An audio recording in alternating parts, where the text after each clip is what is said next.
عن يحيى عن مالك عن نافع عن عبد الله بن عمر أن رسول الله صلى الله عليه وسلم رأى بصاقا في جدار القبلة فحكه، ثم أقبل على الناس فقال: إذا كان أحدكم يصلي فلا يبصق قبل وجهه، فإن الله تبارك وتعالى قبل وجهه إذا صلى. وعن مالك عن هشام بن عروة عن أبيه عن عائشة زوج النبي صلى الله عليه وسلم أن رسول الله صلى الله عليه وسلم رأى في جدار القبلة بصاقا أو مخاطا أو نخامة فحكه. عن يحيى عن مالك عن عبد الله بن دينار عن عبد الله بن عمر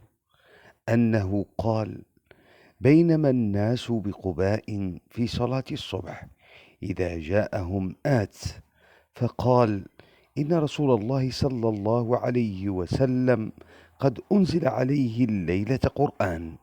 وقد أمر أن يستقبل الكعبة فاستقبلوها، وكانت وجوههم إلى الشام فاستداروا إلى الكعبة. عن يحيى عن مالك عن نافع عن عبد الله بن عمر أن رسول الله صلى الله عليه وسلم رأى بصاقا في جدار القبلة فحكه، ثم أقبل على الناس فقال: إذا كان أحدكم يصلي فلا يبصق قبل وجهه، فإن الله تبارك وتعالى قبل وجهه إذا صلى. وعن مالك عن هشام بن عروة عن أبيه عن عائشة زوج النبي صلى الله عليه وسلم أن رسول الله صلى الله عليه وسلم رأى في جدار القبلة بصاقا أو مخاطا أو نخامة فحكه. عن يحيى عن مالك عن عبد الله بن دينار عن عبد الله بن عمر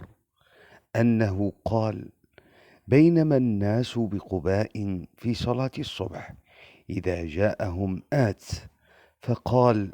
إن رسول الله صلى الله عليه وسلم قد أنزل عليه الليلة قرآن، وقد أمر أن يستقبل الكعبة فاستقبلوها، وكانت وجوههم إلى الشام فاستداروا إلى الكعبة. عن يحيى عن مالك عن نافع عن عبد الله بن عمر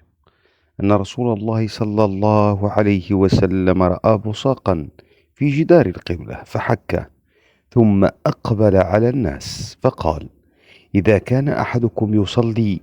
فلا يبصق قبل وجهه، فإن الله تبارك وتعالى قبل وجهه إذا صلى. وعن مالك عن هشام بن عروة عن أبيه عن عائشة زوج النبي صلى الله عليه وسلم أن رسول الله صلى الله عليه وسلم رأى في جدار القبلة بصاقا أو مخاطا أو نخامة فحكه.